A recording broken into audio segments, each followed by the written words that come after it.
Hello అండి, welcome back to our channel. ఈరోజు story చూపులు కలిసిన శుభవేళ ఎపిసోడ్ 21. ఇక స్టోరీలోకి వెళ్తే శ్రీ బాగా ఆలోచిస్తూ ఉన్నాడు. నన్ను కొట్టిపడేసినందుకు మీకు ఎంత మనీ ఇస్తా అన్నాడు ఆ రవి అని అడుగుతాడు. ఆ రౌడీలో ఒకడు, హే, ఆ సార్ మాకు మనీ ఇచ్చినా ఇవ్వకపోయినా పర్వాలేదు, తను మమ్మల్ని జైలు నుండి విడిపించి తీసుకొచ్చాడు, మా కోసం మా వాళ్ళే పట్టించుకోలేదు, అందుకే మేము ఇదంతా మనీ కోసం చేయడం లేదు. ఏంటి, మీరు జైలు నుండి వచ్చారా? అంటే మీరు అసలు ఏం చేసి జైలుకి వెళ్ళారు? అసలు మీది ఏ ఊరు? అసలు మా డీటెయిల్స్ నీకెందుకురా, ముందు తిని హాయిగా పడుకో, లేదు ఇలానే వాగుతూ ఉంటే 4 తగిలిస్తాం అని నవ్వుతూ ఉంటారు. వాటర్ తాగిస్తారు. తాగుతూ ఉన్న శ్రీకి పొలమారుతుంది. ఎవరో నిన్ను బాగా తలుచుకుంటున్నారనుకుంటా, పాపం నువ్వు ఇక్కడున్నావని వాళ్ళకి తెలియదుగా. శ్రీ కళ్ళు మూసుకొని, నన్ను తలుచుకుని నా కోసం ఎదురు చూసేది మా మామ్ సిరిని. పాపం సిరి ఎలా ఉందో ఏంటో, నేను కావాలనే తనని ఇంట్లో నుండి వెళ్ళిపోమని చెప్పాననుకుంటుంది. అసలు తనతో ఒక్కసారి కూడా కాల్ చేసి మాట్లాడలేదు. తెలియకుండానే కళ్ళల్లో నీళ్లు తిరుగుతూ ఉంటాయి శ్రీకి. అది చూసి, హరే వీడు ఏడుస్తున్నాడ్రా అని నవ్వుకుంటూ ఉంటారు. నేను వాష్రూమ్కి వెళ్ళాలి అంటాడు శ్రీ. సారీ, మా సార్ నీకు అన్నం మాత్రమే పెట్టమని చెప్పాడు అని అంటాడు. హరే నేను అర్జెంటుగా వాష్రూమ్కి వెళ్ళాలి అని గట్టిగా అరుస్తాడు. హో ఓకే ఓకే సరే పదా అంటూ కాళ్ళకి కట్టి విప్పేసి తీసుకెళ్తారు. మరి చేతులు ఎవరు తీస్తారా అంటూ శ్రీ అరుస్తూ ముందుకు తీసుకెళ్తారు. ఏదైనా కాళ్ళకి తగులుతుందేమో అని ఇద్దరు చెరోవైపు పట్టుకుని బాత్రూంలోకి తీసుకెళ్లి చేతులకున్న కట్లు విప్పి బయట గడి పెడతారు. శ్రీ లోపలికి వెళ్ళగానే కళ్ళకు కట్టి ఉన్నదాన్ని విప్పేసి చూస్తాడు. ఒక్క నిమిషం ఏమీ కనిపించదు. నిదానంగా చూస్తూ ఉన్నాడు. అంతా చీకటిగానే ఉంది. అసలు అది చాలా చిన్న గదిలా ఉంది. ఇంతలో అయిపోయిందా అంటూ తలుపు కొడతాడు. వీళ్ళని 4 తన్ని వెళ్ళిపోదామంటే నన్ను కిడ్నాప్ చేసింది ఎవరో తెలియదు. ఆ రవి మీద అనుమానం ఉంది, కానీ వాడికి అంత ధైర్యం ఉందా అని ఆలోచిస్తూ ఉంటాడు. తలుపులు తీస్తున్నట్టు అనిపించగానే కళ్ళకి కొంచెం కనిపించేలాగా కట్టుకుంటాడు. వాళ్ళు మళ్ళీ తీసుకువెళ్ళి చైర్లో కట్టేసి బయటకు వెళ్ళిపోతారు. రూమ్లో అసలు లైట్ కూడా లేనట్టుంది. వెలుతురే రావడం లేదు. ఆ ఫోన్ లైట్లో వాళ్ళు మొహాలు కనిపించడం లేదు సరిగ్గా. అయినా నాకు వీళ్ళతో పని లేదు. అసలు వాడు ఎప్పుడొస్తాడు? సిరి హాస్పిటల్లో ఉంది. తనకు తెలిసి ఎప్పుడూ హాస్పిటల్కి రాలేదు. ఎంత జ్వరం వచ్చినా అమ్మ ఏదో మందుల షాప్లో అడిగి మందులు తెచ్చేది, కానీ తను ఎప్పుడూ హాస్పిటల్కి రాలేదు. హాస్టల్లో కూడా అంతే, డాక్టరే అక్కడికి వచ్చేవాడు. హాస్పిటల్ వాతావరణం కొంచెం కొత్తగా అనిపిస్తుంది సిరికి. అది ఒక పెద్ద హాస్పిటల్లా ఉంది. సిరి ఇప్పుడు ఎలా ఉంది ఇంజెక్షన్ చేసిన తర్వాత అని లాస్య అడిగితే, నాకు బాగానే ఉంది అని చెప్పాను, నువ్వే వినిపించుకోకుండా ఇక్కడికి తీసుకొచ్చావు, ఇంకా వెళ్ళిపోవచ్చా అని సిరి అడిగితే, వెళ్ళొచ్చు, ఈ సెలైన్ బాటిల్ అయిపోగానే మనం వెళ్ళొచ్చు అంటుంది లాస్య. నేను ఇక్కడికి వచ్చి నిన్ను చాలా ఇబ్బంది పెడుతున్నాను, నా వల్ల నువ్వు కూడా ఇలా హాస్పిటల్లో ఉండాల్సి వస్తుంది అని సిరి అంటే, సిరి ప్లీజ్ అలా మాట్లాడుకో, నువ్వు నాకు మంచి ఫ్రెండ్వి, నేను నిన్నెప్పుడు ఇబ్బందిగా అస్సలు అనుకోలేదు, అసలు నువ్వు మాట్లాడుకో, సైలెంట్గా ఉండు. సిరి నవ్వుతూ, థ్యాంక్స్ లాస్య అని ఒకసారి శ్రీసార్కి కాల్ చేసి ఎలా ఉన్నాడో తెలుసుకుంటావా ప్లీజ్, ఈ ఒక్కటి చేయవా నా కోసం ప్లీజ్ అని అడుగుతుంది. లాస్య ఏదో ఆలోచించి, సరే కరణ్ సార్కి ఫోన్ చేస్తానులే, కానీ ఎందుకు అంటే ఏం చెప్పాలి, ఇప్పుడు టైం 10 అవుతుంది, ఈ టైంలో ఎందుకు అని అడిగితే ఏం చెప్పాలి అని అనుకుంటానే ఫోన్ చేస్తుంది. హలో లాస్య, ఏంటి ఈ టైంలో ఫోన్ చేస్తున్నావు? నువ్వు బాగానే ఉన్నావా? ఆఫీస్ నుంచి కూడా త్వరగా వెళ్ళిపోయావంట కదా?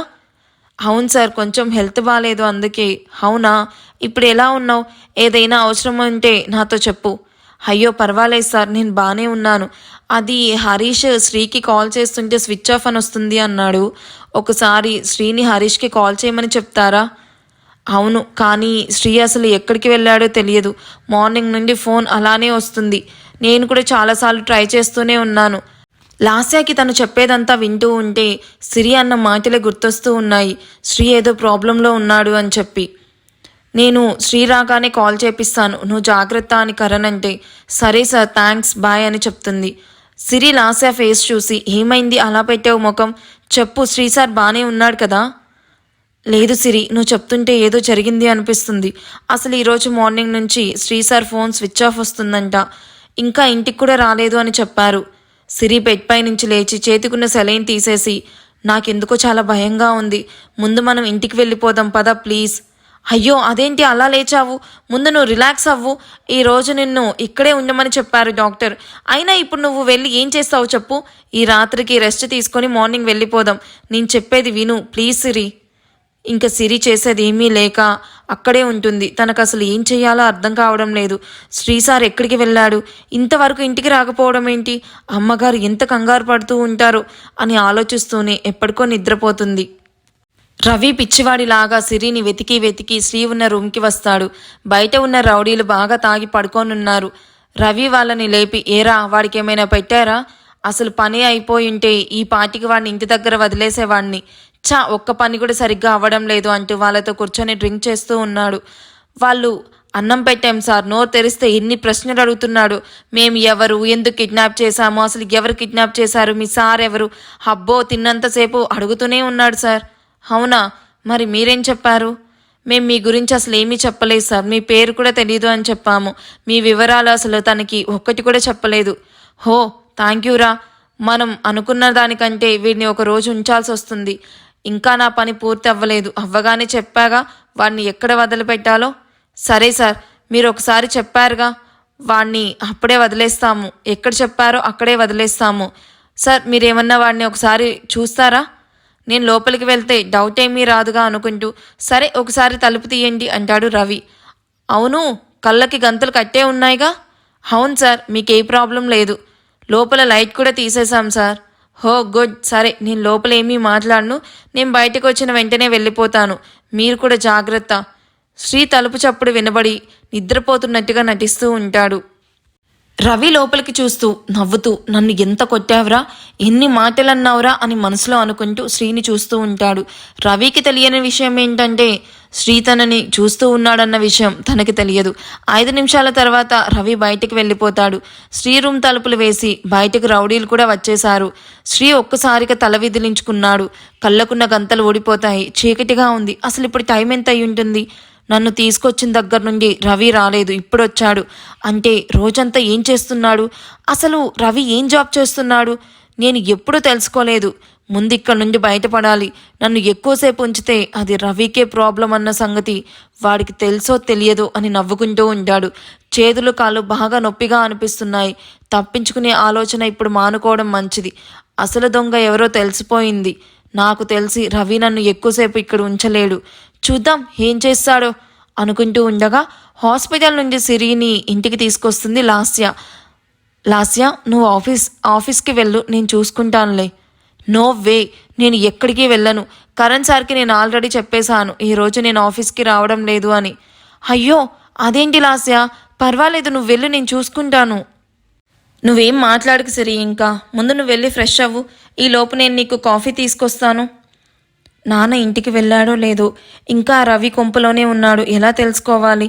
ఓకే, కిట్టుకి ఫోన్ చేస్తే అనుకోగాని లాస్య ఫోన్ తీసుకొని కిట్టుకి కాల్ చేస్తుంది. అదే టైంలో కిట్టు ఇంటి దగ్గర రవి ఉన్నాడు. తనకి తెలుసు సిరి నాన్న కోసం ఇంటికైనా వస్తుంది, లేకపోతే వాళ్ళ పిన్ని ఇంటికైనా ఫోన్ చేస్తుంది అనుకున్నాడు. అందుకే పొద్దున్నే అక్కడికి వచ్చేశాడు. కిట్టు ఫోన్ నెంబర్ చూసి కొత్త నెంబర్లా ఉంది, ఎవరో అనుకుంటూ హలో అంటాడు. అరే కిట్టు, ఎక్కడ్రా, స్కూల్కి వెళ్ళావా? అక్క, ఇంకా లేదు, రెడీ అవుతూ ఉన్నాను. నువ్వెక్కడా? నిన్న సాయంత్రం నుండి ఇంటి దగ్గర కనిపించలేదు. నేను అది సరే కానీ నానున్నాడా? ఇంటి దగ్గర ఉన్నారా నాన్న వచ్చేసాడా ఇంటికి? లేదు, పెద్దనాన్న కూడా కనిపించలేదు నాకెక్కడ.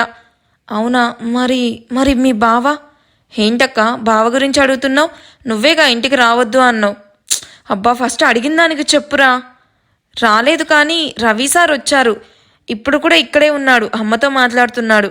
సిరి ఒక్క క్షణం ఆగి, అవునా, సరే అమ్మతో ఏం మాట్లాడుతున్నాడో వెళ్ళి చూడు. ఆగు, నేను లైన్లో ఉన్నానని తనకి తెలియకూడదు. ఫోన్ తనకి కనిపించకుండా పెట్టు. అక్క, ఏమైందక్క? అరే ముందు నేను చెప్పింది చెయ్యి. కిట్టు మంచినీళ్ళు తీసుకుని రవి దగ్గరికి వెళ్ళి నిలబడతాడు. రవి కిట్టు వాళ్ళ అమ్మతో మాట్లాడుతూ ఉన్నాడు. సిరి ఇంటి దగ్గర లేదు, ఎక్కడికి వెళ్ళిందో మీకేమైనా తెలిసిందా? పాపం వాళ్ళ నాన్న సిరి కోసం వెతుకుతూ ఉన్నాడు. కిట్టు వాళ్ళమ్మ, ఏమో సార్ మాకు తెలియదు. మేము ఇంటి దగ్గర ఉండేవాళ్ళం కాదు, పనికి పోతాం, పొద్దున ఎప్పుడో పోతాము, సాయంత్రం ఎప్పుడో వస్తాము. సిరి వాళ్ళ నాన్న మీ దగ్గర ఉన్నాడన్న విషయం కూడా మాకు తెలియదు. అసలు అది కనిపించడం లేదన్న సంగతి కూడా నాకు నిజంగా అసలు తెలియదు. అదేంటి, మీ అమ్మాయి కనిపించకపోతే పట్టించుకోరా? సిరి మీకోసం ఎన్ని చేసుంటుంది? నిజమే బాబు, కానీ అది ఎక్కువ జానకమ్మ వాళ్ళ ఇంట్లోనే ఉంటుంది. ఒక్కోసారి అక్కడే ఉండిపోతుంది. ఎక్కువ ఇంట్లో అస్సలు ఉండదు. అందుకే రాకపోతే అక్కడే ఉంటుందిలే అనుకుంటాను. అంటే మీకు అక్కడ గొడవైన సంగతి కూడా తెలియదా? గొడవ ఏం జరిగింది బాబు? అదే మీ సిరి వాళ్ళ చిన్నబ్బాయి శ్రీని ప్రేమిస్తుంది అని, తన చుట్టూ తిప్పుకుంటుంది అని ఆ ఇంట్లో వాళ్ళు ఆ శ్రీ కలిసి ఇంటి నుంచి గెంటేశారు. అయ్యో అయ్యో, ఇదంతా అబద్ధం. మా సిరి అలాంటిది కాదు బాబు. నాకు తెలుసు ఆ విషయం. అయితే వాళ్ళు అంత మాట అన్నారని ఈ పిచ్చిది ఎక్కడికైనా వెళ్ళిపోయి ఉంటుందా? లేకపోతే ఏవైనా అఘాయిత్యం ఏమన్నా చేసుకోలేదు కదా అంటూ ఏడుపు మొదలు పెడుతూ ఉంటుంది ఆమె. అయ్యో మీరు ఊరుకోండి, సిరి అలాంటి పని అస్సలు చేయదు. పైగా అలా చేస్తే ఆ తప్పు ఒప్పుకున్నట్టే అవుతుంది. నిజమే బాబు, కానీ మా సిరి మరి ఏమైంది? ఎక్కడికి వెళ్ళుంటుంది? అది మీకే తెలియాలి. ఇక్కడ తనకు తెలిసిన వాళ్ళు ఎవరైనా ఉన్నారా? ఒకవేళ వాళ్ళ ఇంటికేమైనా వెళ్ళుంటుందేమో, తన మనసు బాలేక ఇక్కడికి ఏమైనా వచ్చిందేమో అని ఇక్కడి వరకు వెతుక్కుంటూ వచ్చానండి. ఏమో బాబు, అంతగా నాకెవరూ తెలియదు. మా కిట్టుకేమైనా తెలుసేమో. హేరా అమ్మా, నాకా? అక్కకి ఫ్రెండ్స్ ఎవరూ లేరమ్మా. నాతోనే కదా ఎక్కడికైనా వెళ్ళాలి అంటే నన్నే తీసుకెళ్లేది. ఫ్రెండ్స్ ఉంటే వాళ్ళతోనే వెళ్ళేది కదా. అవునరా, ఎప్పుడు మా వాడినే తీసుకుని వెళ్తూ ఉండేది బాబు. సరే అయితే ఒకవేళ వస్తే నాకు చెప్పండి. సిరి వాళ్ళ నాన్న తన కోసం ఎదురు చూస్తున్నాడని చెప్పండి అని చెప్తూ బయటికి వస్తాడు. ఎదురుగా ఒక అమ్మాయి ఆయాసపడుతూ వస్తూ ఉంటుంది. వస్తూ ఎదురుగా ఉన్న రవి మీద పడుతుంది. ఏమైంది? ఆ పరుగేంటి? ఎందుకలా ఆయాసపడుతున్నావు అంటూ లేపుతూ ఉంటుంది కిట్టు వాళ్ళమ్మ. రవి అది చూసి, ఎవరు తను? సార్, తను మా అమ్మ ఫ్రెండ్లే, మీరు వెళ్ళండి అంటాడు కిట్టు. రవి వెళ్ళబోతూ ఉండగా, అత్త, రాత్రి నేను సిరిని హాస్పిటల్లో చూశాను. ఏమైంది సిరికి? సిరి అన్న మాట వినగానే రవి ఒక్క క్షణం ఆగి స్పీడ్గా అమ్మాయి దగ్గరికి వచ్చి, నువ్వు సిరిని చూసావా అంటే ఆ అమ్మాయి సిరినేనా? అవును సార్, నేను సిరినే చూశాను. పక్కన ఎవరో అమ్మాయి కూడా ఉంది, సెలైన్ ఎక్కిస్తూ ఉన్నారు. అందుకే ఇలా కంగారుగా వచ్చాను. ఏంటి నువ్వు చెప్పేది? సిరిని హాస్పిటల్లో చూసావా? నువ్వు సరిగ్గా చూసావా అసలు? అమ్మో, ఏమైనా చేసుకుందా ఏంటి అని చెప్పి కిట్టు వాళ్ళమ్మ చాలా టెన్షన్ పడుతుంది. అవునత్తా, నేను చూసింది సిరినే. మా ఆయనకి ఆపరేషన్ చేశారని చెప్పాను కదా, వెళ్ళి చూసొద్దామని సాయంత్రం వెళ్ళాను. అప్పుడే అక్కడ సిరిని చూశాను, కానీ దగ్గరికి వెళ్ళి పలకరించలేకపోయాను. మా ఆడపడుచు దగ్గరే ఉండాల్సి వచ్చింది. పొద్దున్నే వెళ్ళి చూశాను, అప్పటికే వెళ్ళిపోయారని నర్సు చెప్పింది. ఇదిగో అందుకే ఇలా పరిగెత్తుకుంటూ వచ్చాను. హో, చాలా థ్యాంక్స్. అది ఏ హాస్పిటల్, ఎక్కడా అని రవి అడుగుతూ ఉంటాడు. కిట్టు వాళ్ళమ్మ, బాబు ఇంకా తను అక్కడ లేదు అని చెప్తుంది కదా తను. అవును కదా. సిరితో ఉన్న అమ్మాయి ఎవరు? నువ్వు ఆ అమ్మాయిని చూసావా ఎప్పుడైనా? ఆ అమ్మాయి ఏమో సార్, నేను ఎప్పుడు చూడలేదు. చూడ్డానికి చాలా బాగుంటుంది. రవి ఒక్క నిమిషం ఆలోచించి తన ఫోన్లో ఉన్న పిక్స్ అన్నీ ఒక్కొక్కటిగా చూపిస్తూ ఉన్నాడు. ఇందులో అమ్మాయి ఉందో లేదో చెప్పు అని. కిట్టు కూడా పిక్స్ చూస్తూ ఉన్నాడు. కానీ కిట్టుకి రవి మీద డౌట్ వస్తుంది. ఎందుకో అనుమానం వస్తుంది. మొన్న పార్టీలో కూడా అక్క రవిని చూసి కొంచెం భయపడింది. అలా అనుకుంటూ పిక్స్ అన్ని చూస్తూ ఉంటాడు కిట్టు. ఆ అమ్మాయి ఇంతలో లేదు, ఈ అమ్మాయి కాదు అని చెప్తుంది. రవి, చూడు, బాగా చూడు, జూమ్ చేసి చూడు అని చెప్పి జూమ్ చేసి చూపిస్తూ ఉన్నాడు. అదే టైంలో సిరి, సునీత, లాస్య ఉన్న పిక్ కనిపిస్తుంది. ఆ అమ్మాయి చూడగానే ఆ పిక్ని చూసి ఇది ఇది అంటూ, ఈ అమ్మాయి సార్, నేను చూసింది హాస్పిటల్లో అంటూ చెప్తూ ఉంటుంది. కిట్టు కూడా చూస్తాడు ఆ అమ్మాయిని. సారీ అండి, నిన్న ఈ స్టోరీ అప్డేట్ ఇవ్వనందుకు. యాక్చువల్లీ నిన్న నేను రికార్డింగ్ చేసి వీడియో ప్రిపేర్ చేశాను, ఇంకా అప్లోడ్ చేద్దాం కాసేపు ఆగి అనుకున్నప్పుడు సడన్గా రీస్టార్ట్ అయింది సిస్టము. ఇంక ఎలా డిలీట్ అయిందో నాకే అర్థం కావట్లేదు. మేబీ నేను సేవ్ చేసినట్లేను. సో ఇంకా ఎలాగో వీడియో ప్రిపేర్ చేశాను కదా అని చెప్పి ఫోన్లో రికార్డింగ్స్ అన్నీ డిలీట్ చేసేసాను. ఇంకా మళ్ళీ రికార్డింగ్ చేసే ఓపిక లేక నిన్న సో ఇంకా అప్లోడ్ చేయలేదన్నమాట, అది విషయం. సో అందుకే డిలే అయింది, సారీ, ఏమనుకోవద్దు. అందుకే ఈరోజు అప్లోడ్ చేస్తున్నాను. ఎనీవేస్, ఎపిసోడ్ ఎలా అనిపించిందో నాకు కామెంట్ చేయండి. ఇంక ఈ స్టోరీ ఎక్కువ ఎపిసోడ్స్ ఏమీ లేవు, ఫ్యూ ఎపిసోడ్సే ఉన్నాయి. అవి త్వరగానే 1 వీక్లో కంప్లీట్ చేసేస్తాను ఈ స్టోరీ. ఓకేనా? Thank you for watching. Bye.